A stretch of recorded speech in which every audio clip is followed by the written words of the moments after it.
জিনিসটা মোটামুটি আমার আইডিয়া আছে এটার ভিতর কি আছে। এখন আসো আমরা হচ্ছে আমাদের যে জিনিসটা আছে, আমাদের আজকের টপিক হচ্ছে মোটামুটি দুইটা, একটা হইলো শব্দ গঠন আর একটা হইলো সমাস। তো এই দুইটা জিনিস নিয়ে আমরা এখন আলোচনা করব। সো প্রথমে শব্দ গঠনের যে বিষয়টা থাকে সেটার দিকে যদি আমরা একটু খেয়াল করতে যাই, তাইলে কয়েকটা জিনিসের দিকে আমার একটু খেয়াল রাখা লাগবে। তোমরা ব্যাকরণের যে আলোচনাগুলো আছে সেইগুলো ওই পাশে সাইডে সরাই রেখে এখন আপাতত যেগুলো বলতেছি সেইগুলো একটু ভালো করে শুনবা। প্রথমত, শব্দ গঠনের যে উপায়,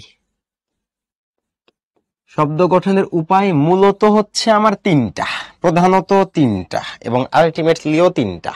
বাকি আরো বেশ কিছু জিনিস আছে, বাট ওইগুলাকে আমরা পারফেক্ট শব্দ গঠনের উপায় বলতে পারি না। তো শব্দ গঠনের উপায় হচ্ছে তিনটা। একটা হইল উপসর্গ, দুই প্রত্যয়,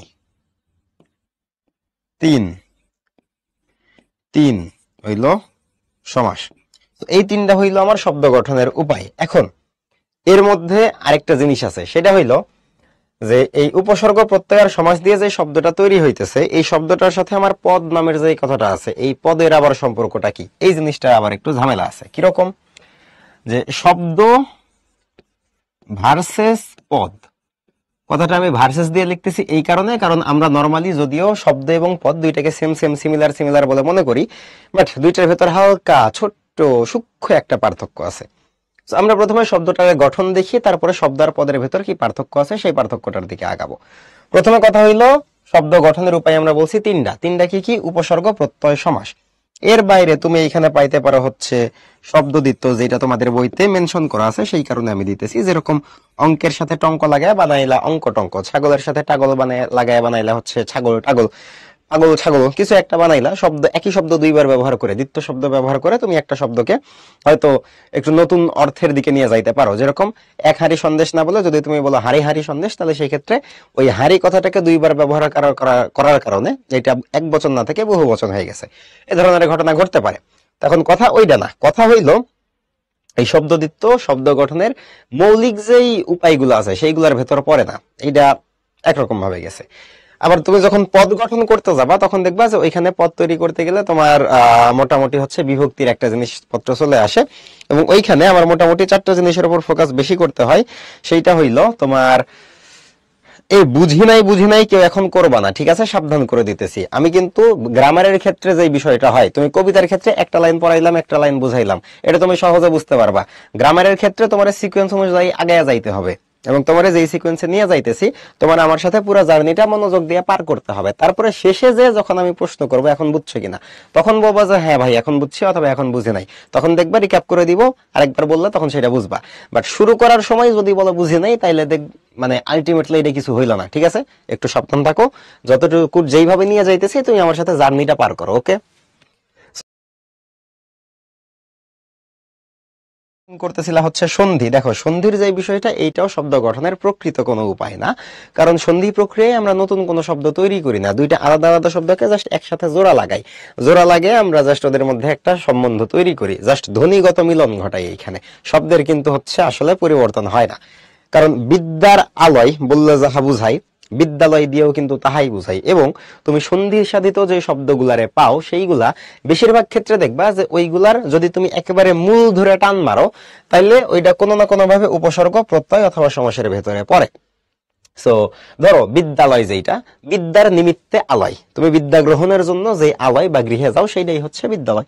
তো এইখানে তোমার একটা ব্যাস বাক্য আছে, ব্যাস বাক্য মানে শব্দটা সমাস থেকে আসছে, সমাস থেকে আসা শব্দটারে তুমি যখন বিদ্যা আর আলয় এই দুইটাকে এক জায়গায় করে জাস্ট হচ্ছে সন্ধি করছো, তখন তুমি বিদ্যালয় শব্দটারে পাইছো। এটা করার কারণটা কি, কারণটা হইলো যে সমাসে তোমাকে আমি বললাম ধরো হচ্ছে বিদ্যার নিমিত্তে আলয়,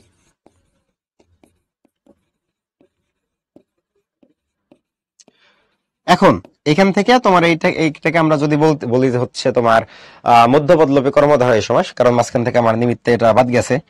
সো আমি এখান থেকে এইটুকু বাদ দিয়ে দিচ্ছি, বাদ দিয়ে দিলে আমার বিদ্যার আলয় এইটুকু থাকতেছে, তাই না? সো এইখানে গেল হচ্ছে বিদ্যার আলয়। এখন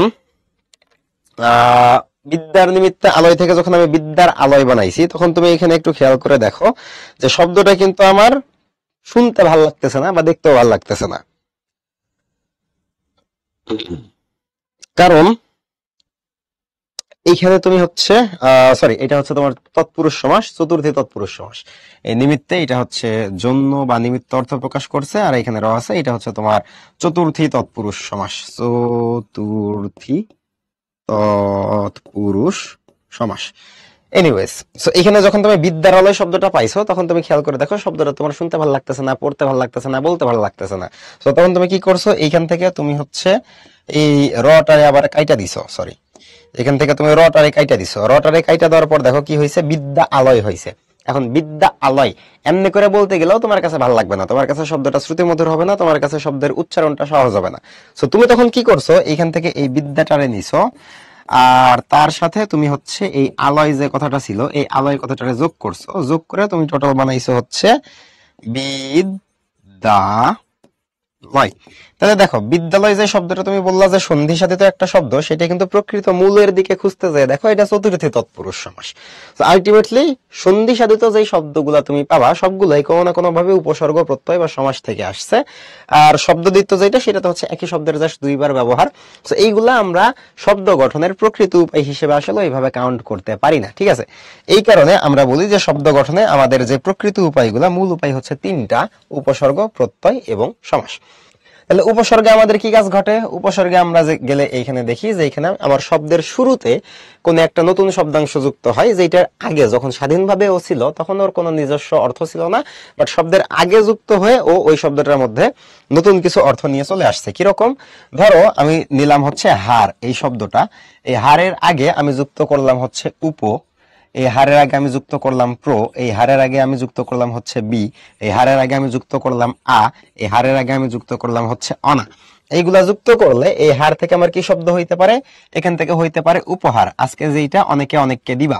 এরপরে হইতে পারে প্রহার, যেটা বিকালবেলা বাসায় ফেরার পরে, এক্সট্রা ক্লাস ছিল বলে বাইরে যাওয়ার পরে যখন বাসায় ফিরবা তখন যখন হচ্ছে বাপমাই দিবে তোমাদেরকে, সেইটা। তারপরে হচ্ছে বিহার, এরপরে হইতে পারে হচ্ছে তোমার আহার, তারপরে হইতে পারে হচ্ছে অনাহার। এখন তুমি খেয়াল করে দেখো, স্বাভাবিকভাবে তোমার এইখানে উপ প্র বি আ অনা, এদের কারোরই কিন্তু কোনো অর্থ নাই। সো এরা যখন স্বাধীনভাবে থাকে এদের কোনো অর্থ থাকে না, এই কারণে আমরা বলি উপসর্গের অর্থ বাচকতা নাই, অর্থবোধকতা আছে। যাই হোক, এটা উপসর্গে আমরা আরো ডিটেলসে জানবো। এখন স্বাধীনভাবে এদের কোনো অর্থ নাই, আর হার এইটা হচ্ছে আলাদা একটা শব্দ, এটা যদি তুমি অর্থের দিকে তাকাও তাহলে মোটামুটি এই অর্থগুলা পাইতে পারো। হার হচ্ছে তোমার শতকরা হার হইতে পারে, এরপরে তোমার হচ্ছে গলায় দেওয়ার যে গয়না সেইটা হইতে পারে, এরপরে হারের মানে তোমার হচ্ছে পরাজয় হইতে পারে। মোটামুটি এই অর্থগুলো এখান থেকে পাওয়া যায়। সো হারের নিজস্ব কিছু অর্থ আছে, তার আগে তুমি কিছু শব্দাংশ যুক্ত করছো যারা এর সাথে যুক্ত হয়ে নতুন কিছু অর্থ প্রদান করছে। যেরকম উপহার মানে হইল গিফট, তাই না? প্রহার মানে কি? প্রহার মানে হচ্ছে পিটানো। এটা কিন্তু আমি মানে ওই যে কি জানি কয়, অভিধানগত অর্থ লিখে নাই, তোমাদের বোঝানোর জন্য লিখতেছি। বিহার মানে হচ্ছে ঘুরে বেড়ানো। এরপরে আহার মানে হইল খাওয়া দাওয়া করা। এরপরে অনাহার মানে হইল না খাওয়া। এই তো। তো দেখো, সবগুলা জায়গায় কি হয়েছে, আমার হচ্ছে নতুন অর্থবোধক কিছু শব্দ তৈরি হয়েছে।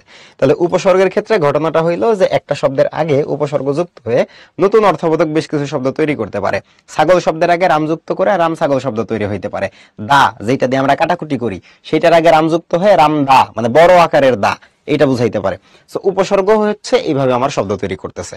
এরপরে প্রত্যয়, যেটা প্রত্যয়টা কি, প্রত্যয়ের ভেতরে গেলে তুমি আবার দেখবা যে প্রত্যয় হচ্ছে আমার শব্দের পরে যুক্ত হয় এবং বেশ কিছু শব্দ তৈরি করে। যেরকম ভাবে শব্দ বলতে নতুন অর্থবোধক শব্দ তৈরি করে, কারণ তুমি আলটিমেটলি খেয়াল করলে দেখবা যে প্রত্যয় এবং বিভক্তি দুইটাই শব্দের শেষে তৈরি হয়।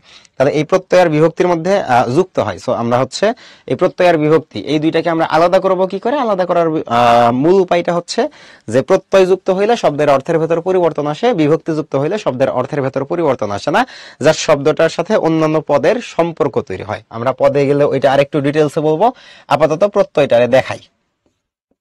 প্রত্যয়, আমি তোমার একটা শব্দ বললাম, ধরো হচ্ছে আমি বললাম হাত, তার সাথে যুক্ত করলাম আমি আ, ইকুয়ালস টু হইল হচ্ছে হাতা। তাহলে যখন আমি হাত বলছি তখন যে অর্থটা বুঝাইছি, যখন আমি হাতা বলি তখন কি সেম জিনিসটা বুঝাই? বলো। এই কে রে সাব্বিনা, না, আজকের ক্লাস তাড়াতাড়ি শেষ করবো না, তুমি বলছো যেহেতু তুমি চেয়েই ফেলছো, আমি এটা দিব না, যাও, রাগ করছি।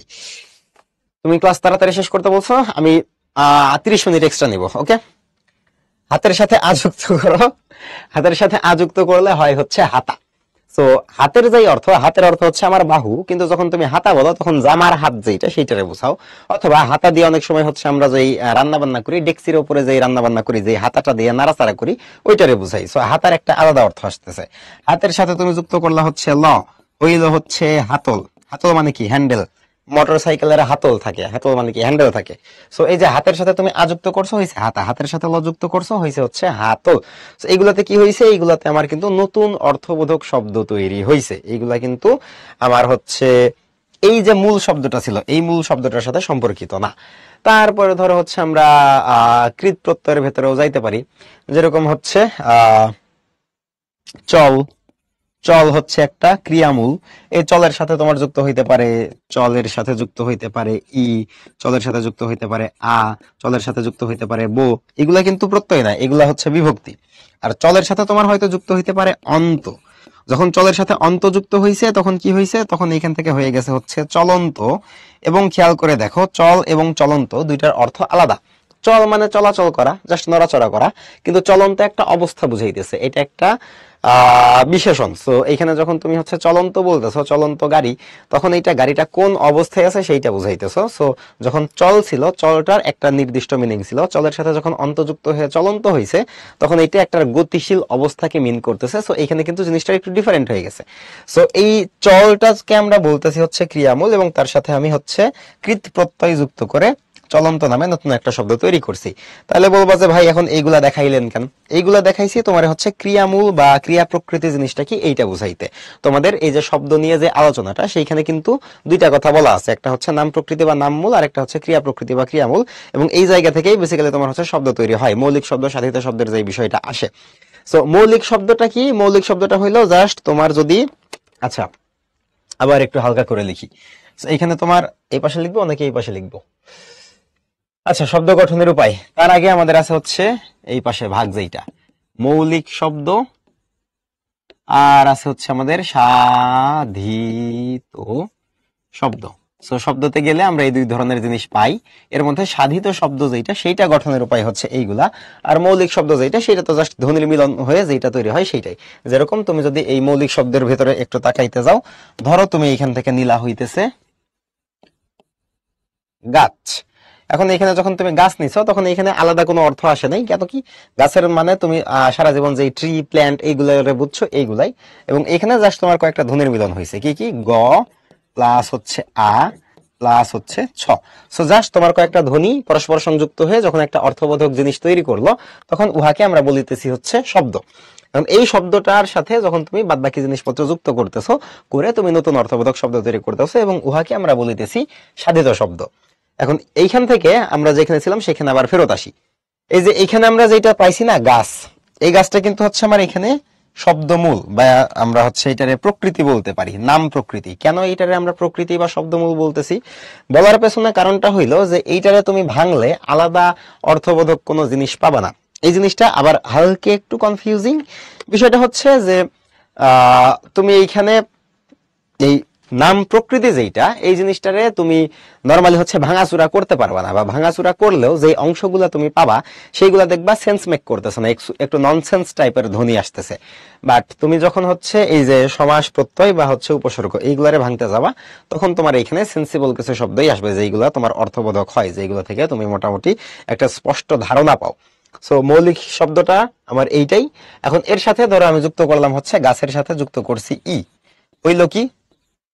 গাছের সাথে ই যুক্ত করলে হইতে পারে হচ্ছে গাছি। গাছি কি করে? গাছি মানে হচ্ছে ওই যে খেজুরের রস নামায় যারা, তাদেরকে আমরা গাছি বলি, তাই না? সো গাছের সাথে তুমি যখন ই যুক্ত করছো, ইটা হচ্ছে এখানে একটা প্রত্যয়, এবং সেইখান থেকে গাছি নামের একটা নতুন শব্দ তৈরি হয়েছে, যেইটা হইলো তোমার ওই যে কি জানি বলে প্রত্যয় সাধিত একটা সাধিত শব্দ। আর এই পাশে যখন তুমি হচ্ছে এই যে ক্রিয়ার ভেতরে আসবা, ক্রিয়ার ভেতরে আসলেও দেখো তুমি এই পাশে হচ্ছে চল একটা জিনিস পাইছো, এই পাশেও চল নামের একটা জিনিস পাইছো। এখন এই দুইটার ভেতরে মূলত ঝামেলাটা যেটা হইছে এইখানে আর এইখানে, সেটা হচ্ছে এইখানে চলের সাথে তুমি যুক্ত করছো একটা প্রত্যয়, এবং প্রত্যয় যুক্ত করার কারণে তোমার শব্দটার অর্থ চেঞ্জ হয়েছে, যেটা বলতেছিলাম। বাট যখন তুমি এইখানে চলের সাথে এই বিভক্তিগুলারে যুক্ত করছো, তখন কিন্তু এইখানে তোমার শব্দটার অর্থ চেঞ্জ হয় নাই। চলের সাথে ই যুক্ত করে তোমার হইছে হচ্ছে এই পাশ থেকে চলি, চলের সাথে আ যুক্ত করে হইছে চলা, চলের সাথে ব যুক্ত করলে হয় হচ্ছে চলবো। এবং প্রত্যেকটা কাজই তোমার হচ্ছে চলাফেরার যে কাজটা, সেই কাজটাকে ইন্ডিকেট করে, এইখানে অন্য কোনো মিনিং দেয় না। চলন্ত যেরকম মিনিং দিতেছিল একটা অবস্থা, সেইখানে তোমার এইখানে এই চলি, চলা বা চলবো যে জিনিসগুলো আছে, সেটা কিন্তু তোমার এই অবস্থা বুঝাইতেছে না, বরং প্রত্যেকটা জিনিসই এই চলাফেরা করার যে কাজটা সেইটারে বুঝাইতেছে। তো এইখানে তুমি যেইগুলারে যুক্ত করছো, সেইগুলো যুক্ত করার কারণে দেখো এদের ভেতরে কিন্তু অর্থের কোনো পরিবর্তন ঘটে নাই। সো আমরা সাধিত শব্দ পাইতেছিলাম হচ্ছে প্রত্যয় থেকে, উপসর্গ থেকে আর সমাস থেকে। সমাসটা নিয়ে তো আমরা একটু পরে একেবারে ডিপ ডাইভ করবই। তার আগে আমরা এই তিনটা জিনিস ক্লিয়ার হইলাম, আর তার সাথে সাথে আমরা বলতেছিলাম যে প্রত্যয় আর বিভক্তির মধ্যে পার্থক্য আছে। তাহলে প্রত্যয় আর বিভক্তির মধ্যে পার্থক্য কি? মূল পার্থক্য হইল প্রত্যয় নতুন অর্থবোধক শব্দ তৈরি করে, আর আমার যে বিভক্তি, বিভক্তিটা হচ্ছে বাক্যের, বেসিক্যালি বাক্যের এক পদের সাথে অন্য পদের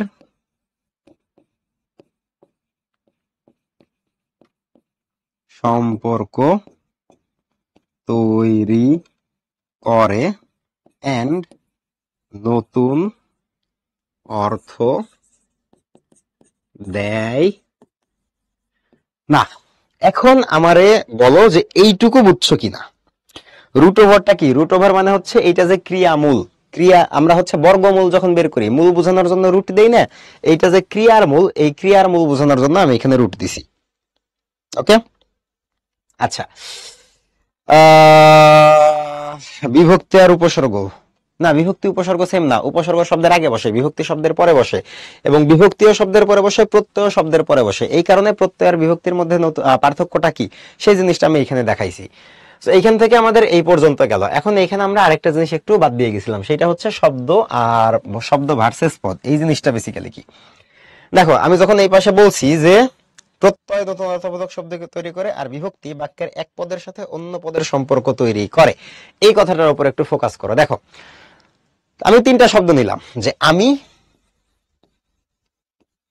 স্কুল যাই। এখন আমারে বলো, এই যে আমি তিনটা শব্দ নিছি, আমি স্কুল যাই, এই তিনটা শব্দের আলাদা আলাদা অর্থ আছে কিনা একটু বলো। দেবজিৎ বলছে বিভক্তিটা বোঝো নাই, বিভক্তি বুঝাইতেছি, আসো। হ্যাঁ, এই তিনটা শব্দের আলাদা আলাদা অর্থ আছে। এখন আমরা বলো যে এই তিনটা শব্দ যে আমি একসাথে পাশাপাশি বসাইলাম, আমার এখানে একটা বাক্য তৈরি হয়েছে কিনা সেইটা বলো। এখানে কি বাক্য তৈরি হয়েছে? বাক্য তৈরি হয় নাই। স্কুল মানে বিদ্যালয়, হ্যাঁ ওইটা সমস্যা নাই। গুড, এখানে আমার বাক্য তৈরি হয় নাই। কারণটা কি? কারণটা এখানে আমার পরিপূর্ণ অর্থ প্রকাশিত হয় নাই। বাক্যের মূল শর্তটাই হচ্ছে আমার মনের ভাব স্পষ্টভাবে পরিপূর্ণ রূপে প্রকাশ করবে। বাট এখানে যখন আমি বলছি আমি স্কুল যাই, মনের ভাবটা আমার এখানে স্পষ্টভাবে প্রকাশিত হয় নাই, যেটার কারণে আমার অর্থটা বুঝতে একটু সমস্যা হইতেছে, ব্রেনে ধরতেছে না, ব্রেনে একটু চাপ লাগতেছে। আমি এখানে কি বললাম, আমি এখানে জাস্ট স্কুলের সাথে একটা একার যুক্ত করে দিলাম। দেখো স্কুলের সাথে যখন একার যুক্ত করে দিছি, তখন এটা কি একটা 100% বোধগম্য বাক্য হয়েছে কিনা এইবার বলো। এখন এই বাক্যটার অর্থ কি স্পষ্ট হয়েছে? গুড, এখন এই বাক্যটার অর্থ স্পষ্ট হয়েছে। এখন খেয়াল করে দেখো যে তুমি হচ্ছে আমি স্কুল যাই, তিনটা শব্দ যখন নিছিলাম, তখন কিন্তু আমি শব্দগুলো ঠিকই নিছি, সিকোয়েন্সটাও ঠিকভাবে বসাইছি, বাট আমার অর্থটা স্পষ্ট আসতেছে না। এখন এই অর্থগুলাকে স্পষ্ট করার জন্য আমাকে কি করতে হয়েছে? আমাকে এই শব্দগুলোর ভেতর পারস্পরিক একটা সম্পর্ক তৈরি করতে হয়েছে। এবং এই সম্পর্কটা তৈরি করে দিছে কে? এই যে আমি লয়ের সাথে যে একারটা দিছিলাম, মূল শব্দটা ছিল হচ্ছে স্কুল, তার সাথে আমি যুক্ত করে দিছি এ। এই যে শব্দের শেষে যে অংশটা আমি যুক্ত করে দিছি এ, এইটাই হইল আমার বিভক্তি। এবং তুমি বিভক্তির ভেতরে গেলে মোটামুটি দুইটা জিনিস পাবা। বিভক্তিতে বিভক্তি তুমি এখানে গেলে দুই রকম বিভক্তি পাবা, একটা হচ্ছে তোমার নাম বিভক্তি আর একটা হচ্ছে তোমার ক্রিয়া বিভক্তি। নাম বিভক্তি বা এটাকে আমরা হচ্ছে কারক বিভক্তিও বলতে পারি, বিভক্তি। আরেকটা হইতেছে তোমাদের ক্রিয়া বিভক্তি। যেরকম ক্রিয়া বিভক্তিটা তোমাদের অলরেডি দেখাইছি যে চলের সাথে যখন যুক্ত করছিলাম ই, তখন এইটা হইতেছে তোমার ক্রিয়া বিভক্তি। চলের সাথে যুক্ত করছিলাম ক্রিয়া বিভক্তি। চলের সাথে যুক্ত করছিলাম ক্রিয়া বিভক্তি। চলের সাথে যুক্ত করিলাম চললাম, আমি চললাম, তুমি থাকো। এইখানে হচ্ছে সবগুলাই ক্রিয়া বিভক্তি। আর নাম বিভক্তি কোনগুলা? নাম বিভক্তি হইতেছে বেসিক্যালি কারক বিভক্তি গুলা, ওই যে প্রথমা থেকে সপ্তমী পর্যন্ত যেগুলা ছিল সেইগুলা। সো আসো আমরা একটু লিস্টটা দেখি। প্রথমে হচ্ছে প্রথমা কোনগুলা? শূন্য অথবা অ। এরপরে থাকে হচ্ছে দ্বিতীয়া। দ্বিতীয়া কোনগুলা? দ্বিতীয়া হচ্ছে কে রে। তৃতীয়া কোনগুলা? তৃতীয়া হচ্ছে তোমার দ্বারা। এরপরে হচ্ছে দিয়া। এরপরে হচ্ছে তোমার কর্তৃক। এরপরে চতুর্থী কোনগুলা? চতুর্থী হচ্ছে কে রে। এরপরে তোমার পঞ্চমী হচ্ছে হইতে থেকে চে। এরপরে তোমার ষষ্ঠী হচ্ছে র এর। আর সপ্তমী হইতেছে এ অন্তস্থ অ তে। এটা ঠিকঠাক হয়েছে কিনা একটু বলো তো? তৃতীয় আর পঞ্চমের মধ্যে আমার হালকা কনফিউশন লাগতেছে। ওকে, হ্যাঁ, বিভক্তি যে 7 প্রকার পড়ছিলা, এই যে 7 প্রকার পাইছো এইখানে। ওকে, ঠিক আছে। তাইলে এই যে আমরা এখানে পাইলাম, এর মধ্যেও তোমরা দেখবা যে হালকা একটু ঝামেলা হয়েছে। ঝামেলাটা কি? যে যে তৃতীয়া যে বিভক্তিগুলো আছে আর এই যে পঞ্চমী যে বিভক্তিগুলো আছে, এই তৃতীয়া আর পঞ্চমী এদেরকে একসাথে এখন বলা হয় হচ্ছে অনুসর্গ। এবং এইটা তোমাদেরকে এখন আমি কেন বুঝাইতেছি কারণ সমাসে গেলে তোমার এই জিনিসগুলো লাগবে। তো এই যে শূন্য বা অ, কে রে দ্বারা র এর এ অতে দ্বারা দেয়া কর্তৃক হইতে থেকেছে, এইগুলা হইতেছে আমার টোটালি যে বিভক্তিগুলো আছে আমার সবগুলা মিলাই। ওকে, তো এখন এইখান থেকে হচ্ছে এক সেকেন্ড।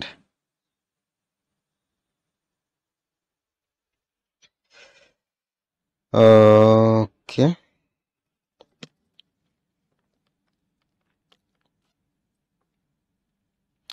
দুই আর স্যার একই, হ্যাঁ আমি জানি। সো এখন তুমি হচ্ছে এই যে এইখানকার যে বিভক্তিগুলো আছে সেগুলোর দিকে দেখো, যে এখান থেকে শূন্য বা অ একটাতে গেছে, 2 আর 4 কে রে এগুলো হচ্ছে সেম সেম। আর 5 নাম্বার আর 3 নাম্বার এগুলো তো অনুসর্গের ভেতর চলে গেছে। 6 আর 7 হচ্ছে র এর আর এ অতে। সো তোমরা যখন তোমাদের বইতে ক্রিয়া বিভক্তি কারক বিভক্তি বা নাম বিভক্তি পড়তে যাবা, তখন দেখবা তোমাদের বইতে এই 1 নাম্বার যেটা এইটা নাই, 2 আর 4 এর ভেতর জাস্ট 2 আছে, 4 নাই।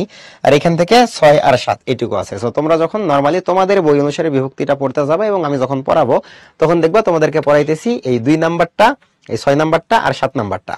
3 আর 5 যেগুলো আছে এগুলো তোমার চলে গেছে অনুসর্গের ভেতর। আর 2 আর 4 যেহেতু সেম সেম, এই কারণে 4টারে বাদ দেওয়া হয়েছে। বাদ দেওয়ার কারণ এইগুলা নিয়ে আরো অনেকগুলো বিস্তারিত আলোচনা করা যায়, বাট ওই আলোচনার ভেতরে গেলে আমাদের আজকের পড়া শেষ হবে না। যাই হোক, সো তোমাদেরকে বিভক্তি জিনিসটা দেখাইলাম।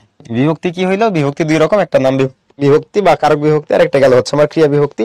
ক্রিয়া বিভক্তি হইলো যে এটা ক্রিয়ার পরে যুক্ত হয়ে আমার হচ্ছে বাক্যের সাথে এটাকে সম্পর্ক তৈরি করে। কারণ তুমি যদি বলো যে হচ্ছে আমি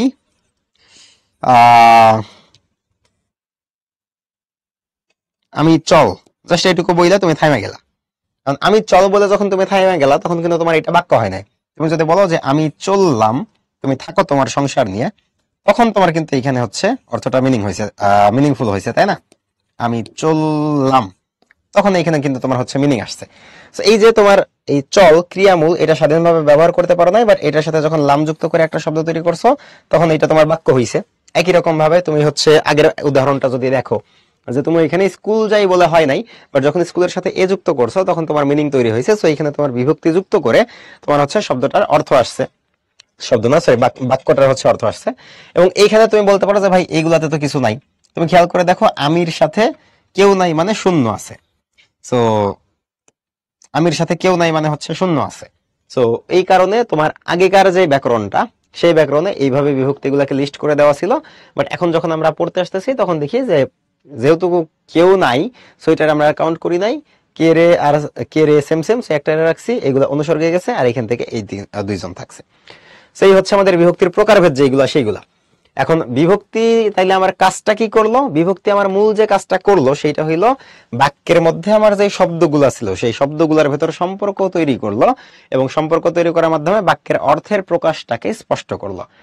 তাইলে শব্দ আর বিভক্তি, সরি শব্দ আর পদ, এই দুইটার মধ্যে তাহলে এখন মূল পার্থক্য কি? আমরা যেই আলোচনা থেকে এত দূর চলে গেছি, শব্দ আর পদ।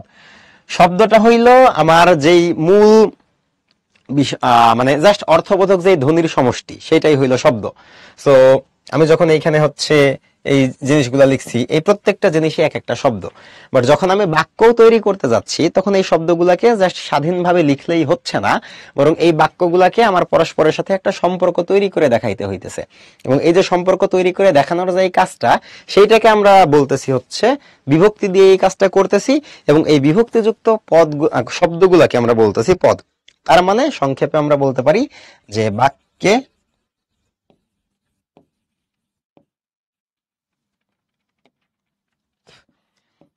ব্যবহৃত প্রতিটি শব্দকে পদ বলে। এতক্ষণ ধরে আমার আলোচনার সারমর্মটা আশা করি এখন বুঝছো। এখন চতুর্থী তৎপুরুষ বুঝনি, বুঝার দরকার নাই তো, তুমি তো হচ্ছে এখন ওই পর্যন্ত যাও নাই, ওটা তো আমরা সমাসে গেলে বুঝবো। তুমি আমারে এখন বলো যে মৌলিক শব্দ, মৌলিক শব্দ নিয়ে একজন প্রশ্ন করেছিল, বোঝো নাই? মৌলিক শব্দ মানে যেই শব্দটা আর ভাঙা যায় না, বা যদি তুমি ভাঙো তাহলে ভাঙার পরে যে আলাদা আলাদা ধ্বনিগুলা পাবা, সেইগুলা তোমার হচ্ছে ওইরকম কোনো সেন্স মেক করবে না। যেরকম ধরো তুমি এখানে আমি নিলাম উপসর্গ, এখান থেকে আমি উ পো স্বর গো আলাদা আলাদা করে ভাঙিয়ে নিছি, এখানে কি আমার কোনো অর্থ তৈরি হয়েছে? বা আমি নিলাম উপ আর স্বর্গ, এখানে দন্ত শয় গয় রেফ যে স্বর্গটা, এই স্বর্গ কি তোমার হচ্ছে কোনো সেন্স মেক করতেছে? এই শব্দটারে ভাঙ্গা চুইরা তুমি স্বর্গ, আচ্ছা ওইদিকে বাদ দাই, আমি আরেকটু ছোট শব্দ দিয়ে দেখাই। তোমার দেখাইলাম হচ্ছে আম, উপসর্গ নিয়ে ভাঙতে গেলে হালকা একটু ঝামেলা আসতেছে। আমরা আম নিলাম, এখন এরা তুমি ভাঙো, ভাঙলে কি পাবা? ভাঙলে পাবা হচ্ছে আ, আর এই পাশে পাবা হচ্ছে ম। আমি নিলাম হচ্ছে গাছ, এরা ভাঙলে তুমি কি পাবা? এরা ভাঙলে পাবা গা আর স। এদেরকে যখন তুমি পাইতেছো, তখন এইখানে কি তোমার হচ্ছে পরিপূর্ণ স্পষ্ট অর্থটা কি স্পষ্ট হচ্ছে? বা এখানে ভাঙার পরে তুমি সেন্সফুল কোনো জিনিস পাইছো? জাস্ট কয়েকটা ধ্বনি ছাড়া। তো যখন এই ধরনের তুমি হচ্ছে অর্থপূর্ণ কোনো জিনিস পাবা না, শব্দাংশ পাবা না ভাঙাচোরার পরে, তখন সেইটা তোমার মৌলিক শব্দ হয়ে যাবে। আর বেসিক্যালি আর আচ্ছা, আর তারপরে যদি হচ্ছে তুমি ভাঙার পরে দেখো যে এইটা থেকে তোমার একটা অর্থপূর্ণ জিনিস বের হয়ে আসতেছে, যেরকম বিদ্যালয়ে ভাঙলে তুমি এই পাশে বিদ্যা পাও, এই পাশে আলয় পাও। তুমি যখন হচ্ছে এই গাছিরে ভাঙো, তখন তুমি এই পাশে গাছ পাও, ওই পাশে ই পাও। তুমি যখন চলন্তরে ভাঙো, এই পাশে চল পাও, ওই পাশে অন্ত পাও।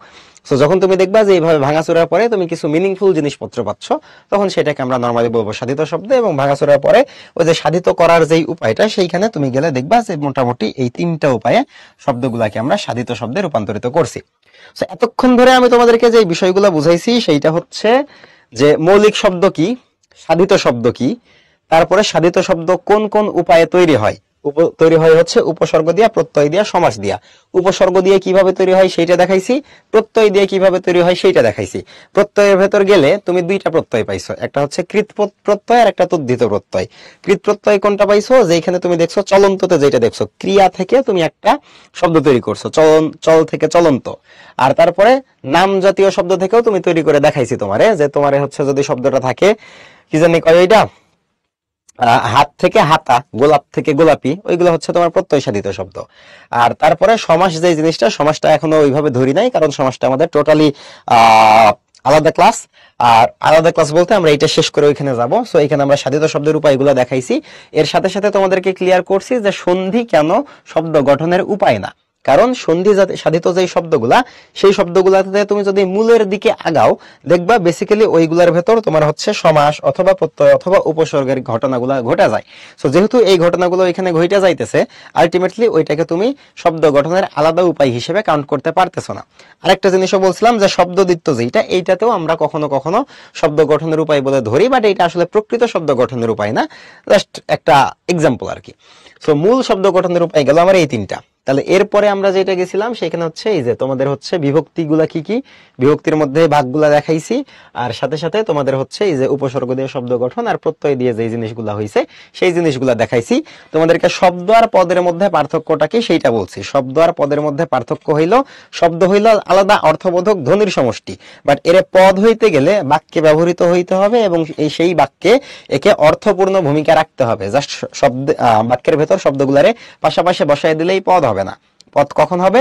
যখন এই পদগুলা, এই শব্দগুলা পরস্পর সম্পর্কিত হয়ে একটা পরিপূর্ণ অর্থ দিবে, তখন সেটা হইল বাক্য, এবং বাক্যের ভেতর ওই যেই শব্দগুলা থাকলো সেইগুলাকে আমরা বলতেছি পদ।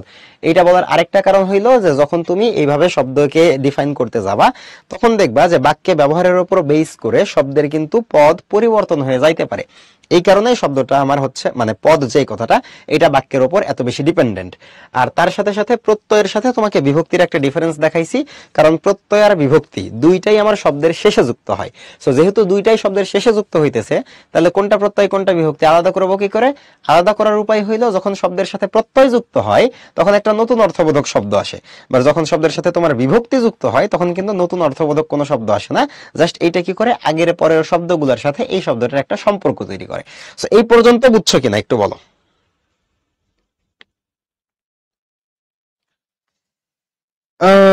ওকে, অর্থদত্তনা মানে অর্থ তৈরি করার বিষয়।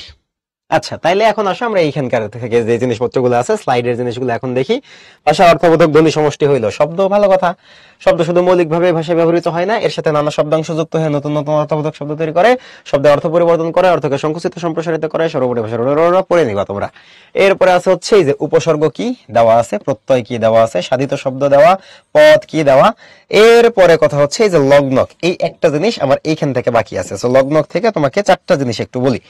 লগ্নকের মধ্যে দেখো বিভক্তি, বিভক্তি তো তোমাকে অলরেডি বলে দিছি। বিভক্তি হচ্ছে ক্রিয়ার কাল নির্দেশের জন্য এবং কারক বোঝাতে পদের সাথে যেসব শব্দাংশ যুক্ত থাকে।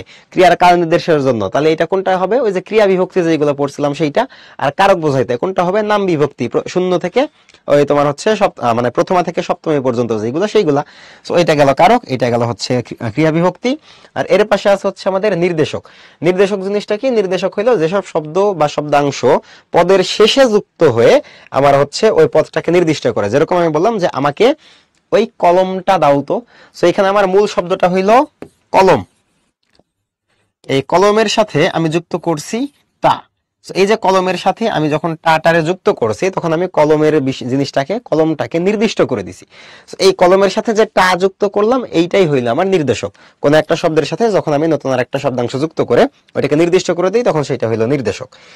বচন কি? বচন হইল যেসব শব্দাংশ পদের সঙ্গে যুক্ত হয়ে পদের সংখ্যা বোঝায় সেইটা হইল বচন। যেরকম আমি বললাম হচ্ছে যে আমগুলো ঢেলে ফেলো, এই যে আমের সাথে তুমি গুলো যুক্ত করলা, এই গুলোটা কি করে? গুলোটা তোমার ওইটা একটা আম নাকি অনেকগুলো আম এই জিনিসটাকে মডিফাই করে দিল। সো ওইটা হইলো তোমার বচন। এরপরে বলক আছে। বলক জিনিসটা কি? বলক খুব ইন্টারেস্টিং জিনিস। ধরো আমি তোমাকে বললাম যে এখন পড়তে বসো, আর তোমাকে আমি জোর দিয়ে বলতেছি যে এখনই পড়তে বসো। তাহলে এই যে শব্দ দুইটা ছিল, শব্দ একটা ছিল হচ্ছে এখন, আরেকটা শব্দ হইল এখনি। তাহলে এই যে শব্দের ভেতরে জোর দেওয়ার জন্য আমি যে এক্সট্রা রস্বইটা ব্যবহার করছি, এই এক্সট্রা রস্বইটাই হইল আমার বলক। ঠিক আছে? সো আমি যখন তোমাকে বলছি এখন পড়তে বসো, তার মানে আমার কথার ভেতর অত বেশি জোরাজোরি নাই। কিন্তু যখন আমি বলছি এখনই পড়তে বসো, তার মানে তোমাকে এক্ষুনি করতে হবে, আমি জোর দিচ্ছি, না করলে তোমারে পিটাবো, এরকম একটা অবস্থা। সো এই শব্দকে জোর দেওয়ার জন্য আমি যখন এই জিনিসগুলোকে ব্যবহার করি, রস্বই উ ও এই জিনিসগুলোকে যখন ব্যবহার করি তখন সেইগুলোকে আমরা বলি হচ্ছে বলক। সো এখান থেকে আমরা বিভক্তি দেখছি, নির্দেশক দেখলাম, বচন দেখলাম, বলক দেখলাম। এবং কোন শব্দের সাথে যদি আমার এই চারটা জিনিস যুক্ত থাকে, বিভক্তি অথবা নির্দেশক অথবা বচন অথবা বলক, তখন আমরা সেইগুলাকে বলি হচ্ছে সংলগ্নক পদ। আর যদি কারোর সাথে এই চারজন যুক্ত না থাকে তখন আমরা তাদেরকে বলি হচ্ছে অলগ্নক পদ। ওকে? সো যেসব বাক্যে লগ্নক থাকে, লগ্নক মানে কারা কারা? হয় বিভক্তি, নাইলে নির্দেশক, নাইলে বচন, নাইলে বলক। যদি থাকে তাহলে সেটা একটা সংলগ্নক পদ। যেরকম এইখানে এখনই, এটা একটা সংলগ্নক পদ, কারণ এর সাথে একটা বলক আছে। কিন্তু আমার এখানে এখন অথবা এখানে শুধু কলম, এইটা অলগ্নক। কলমের সাথে যখন টা হইছে তখন এটা সংলগ্নক, এই দুইটা মিলে তখন হইছে অলগ্নক। কিন্তু যখন শুধু কলম তখন এইটা হইল অলগ্নক। যখন শুধু এখন তখন এইটা অলগ্নক, কিন্তু যখন এখনই তখন এইটা আবার হচ্ছে সংলগ্নক। ওকে? তাহলে এখান থেকে আমার কাহিনী শেষ। তারপরে শব্দমূল কি? শব্দমূল মানে হচ্ছে একটি ধ্বনির মূল, যেটা দেয়া শব্দের মূল বিষয়টা বের হয়। এর মধ্যে যে নাম প্রকৃতি, ক্রিয়া প্রকৃতি, এই জিনিসটা তোমাদেরকে দেখাইছি। নাম প্রকৃতি, ক্রিয়া প্রকৃতি, ধাতু, এগুলার যে এক্সাম্পল গুলো সেগুলো এখানে দেওয়া আছে। তারপরে এদের শব্দ দ্বৈত, দ্বৈতটা তোমাদের ওই যে দেখাইছি, অঙ্ক টঙ্ক, আম টাম, ছাগল টাগল, ঠক ঠক, শীত টিত, সবগুলা মিলে হচ্ছে শব্দ দ্বৈত। গঠনের প্রক্রিয়া যেটা, বিভক্তিও দেখাইছি, ক্রিয়া বিভক্তি দেখাইছি, কারক বিভক্তি দেখাইছি, নির্দেশক, বচন, বলক, সবগুলাই দেখাইছি। কোনটা দেখাই নাই কও? এরপরে শব্দ আর পদের ভেতর পার্থক্য, মূল যে পার্থক্যটা ছিল সেটা দেখাই দিছে, বাকি যেটা আছে এখানে তুমি হচ্ছে পড়ে নিলে বুঝতে পারবা। এরপরে তোমাদের হচ্ছে এখান থেকে কয়েকটা এমসিকিউ দেখাই। শব্দমূলের অন্য নাম কি? শব্দমূলের অন্য নাম হইলো তোমার প্রকৃতি। কারণ এটা ধ্বনিমূল বলা যায় না। ধ্বনিমূল জিনিসটা হইলো যেখানে তোমার ধ্বনিটাই এখানে একটা ধ্বনি নিয়ে কাজকর্ম হইতেছে সেইটা। আবার যখন তুমি শব্দমূলের দিকে যাবা তখন এইখানে তোমার হচ্ছে শব্দের ভেতরকার যে জিনিসপত্রগুলো সেইগুলা কারক এখন বলার সময় না, কারকের যখন আমরা ক্লাস করব তখন ওইটা পড়বো, বুঝছো? আচ্ছা, সো এটা গেল প্রকৃতি। এরপরে পরের প্রশ্ন হচ্ছে এখনো পদের ও হলো কি? ও হইল বলক। এখনের শব্দের সাথে ও জিনিসটা যুক্ত হয়েছে। কোনটা সাধিত পদ? সাধিত পদ হইল সাংবাদিক, কারণ এখানে গাছ, মাছ, চাঁদ এদের সাথে কেউ যুক্ত নাই, কিন্তু এর ভাঙলে তুমি পাবা হচ্ছে সংবাদ যোগ ইক। এখানে তোমার ইক একটা প্রত্যয়, তো সংবাদের সাথে ইক প্রত্যয় যুক্ত হয়ে যেটা তৈরি হয়েছে ওইটা হইল সাংবাদিক, তাই এটা সাধিত শব্দ। পদের অংশ কোনটা? পদের অংশ মানে হচ্ছে তোমার শব্দের সাথে যেটা যুক্ত হয়ে পদে পরিণত করেছো। পদের অংশের দিকে যদি তুমি আগাও তাইলে এখানে পাবা হচ্ছে নির্দেশক। ওকে, এরপরে আছে হচ্ছে কুইজ 2। যেসব শব্দাংশ পদের সঙ্গে যুক্ত হয়ে বক্তব্য জোরালো করে তাকে কি বলে? খুবই সহজ একটা প্রশ্ন, এক্ষুনি বলছি, আসো অ্যান্সার দাও। যেসব শব্দাংশ পদের সঙ্গে যুক্ত হয়ে বক্তব্য জোরালো করে তাদেরকে বলা হয় হচ্ছে বলক। কিরকম? যে এখনই ক্লাস শেষ করেন, তোমরা কিছুক্ষণ পরে চিল্লানো শুরু করবা, আমি বলবো যে না এখনই আমি শেষ করবই না। সেই যে করবই না বা এখনই, এগুলাই হইলো বলক। ঠিক আছে, লাস্টের যে ই বা লাস্টের যে ও, এগুলা। তো তোমরা